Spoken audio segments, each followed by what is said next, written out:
बिहार के एक छोटे से गांव धनियापुर में रामेश्वर नाम का एक गरीब किसान रहता था। उसकी उम्र करीब 40 साल थी, लेकिन मेहनत और ईमानदारी के कारण आज भी वह जवान जैसा लगता था। रामेश्वर के पास थोड़ी सी जमीन थी, जो पीढ़ियों से उसके पास चली आ रही थी।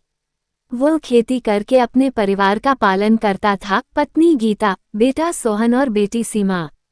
रामेश्वर ईमानदार तो था, लेकिन हालात उसके खिलाफ थे। मौसम की मार, फसल की खराबी और कर्ज ने उसकी कमर तोड़ रखी थी। फिर भी वह किसी के सामने हाथ नहीं फैलाता था।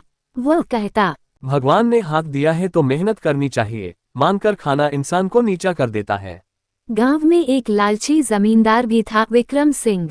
विक्रम के पास सैकड़ों बीघा जमीन थी, लेकिन उसका लालच कभी खत्म नहीं होता था। उसकी नज़र रामेश्वर की जमीन पर थी, जो मुख्य सड़क से सटी थी।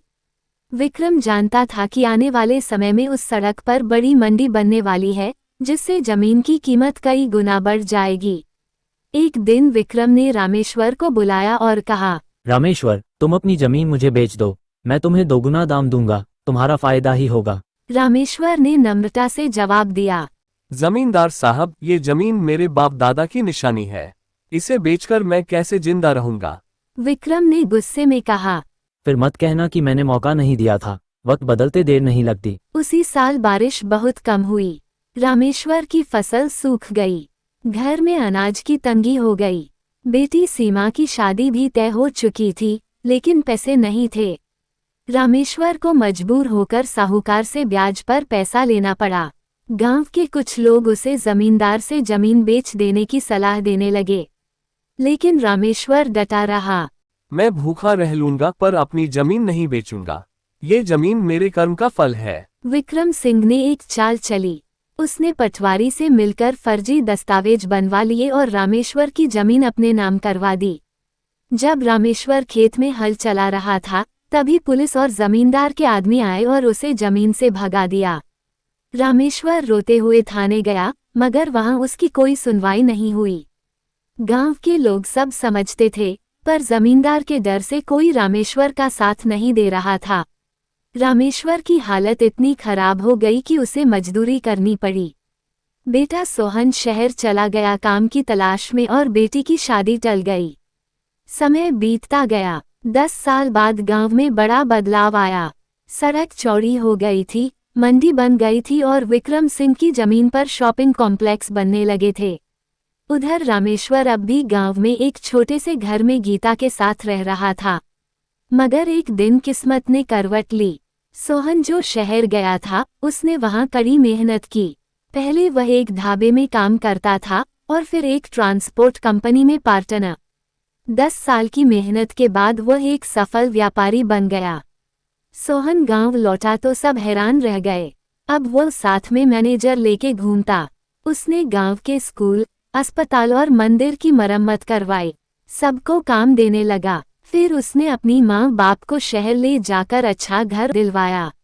रामेश्वर ने जब सोहन से पूछा, बेटा, ये सब कैसे हुआ?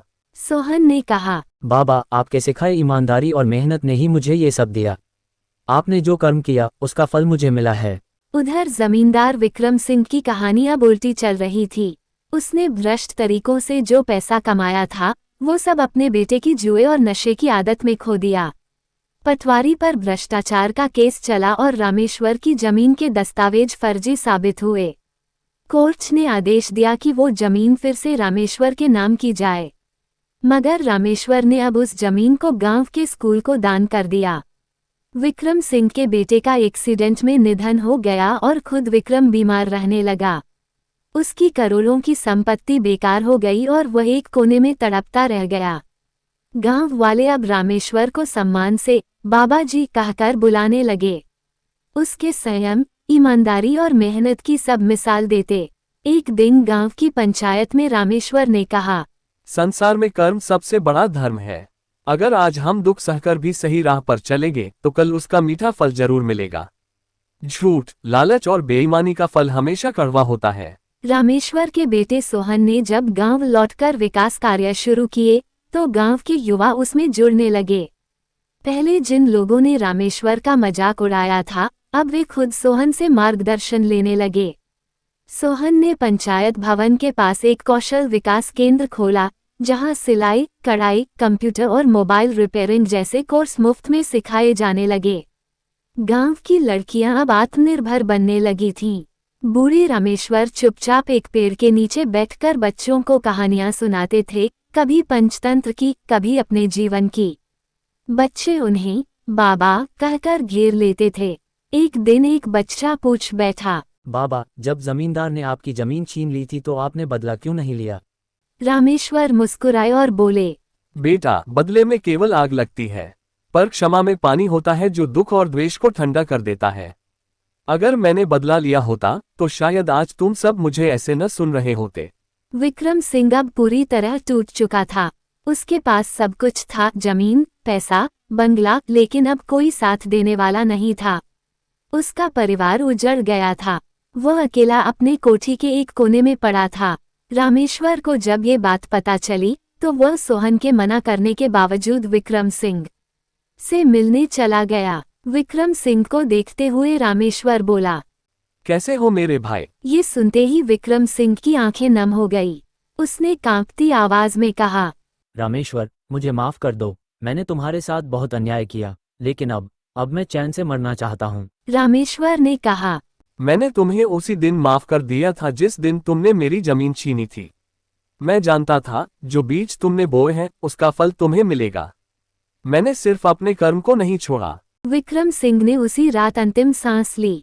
विक्रम सिंह के अंतिम संस्कार में रामेश्वर शामिल हुआ। इससे गांव वालों को एक बड़ा संदेश मिला, क्षमा ही सबसे बड़ा धर्म है।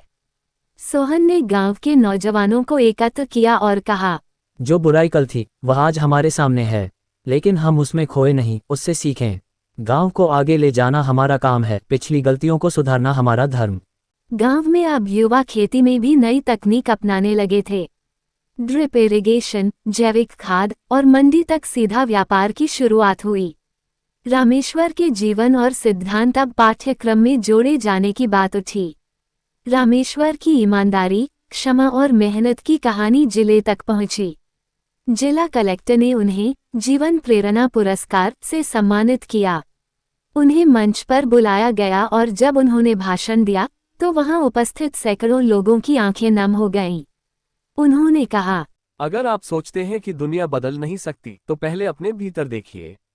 जब एक गरीब किसान का बेटा शहर में नाम कमा सकता है और गांव को बदल सकता है तो आप क्यों नहीं। रामेश्वर की इस कहानी को एक सामाजिक संस्था ने डॉक्यूमेंट्री के रूप में बनाया, जिसका नाम रखा गया कर्म का फल।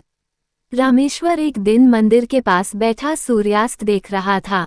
तभी उसके पास गांव का एक लड़का दौड़ते हुए आया और बोला, बाबा, आपको पता है, आपके नाम से स्कूल का नाम रखा गया है, रामेश्वर विद्या मंदिर।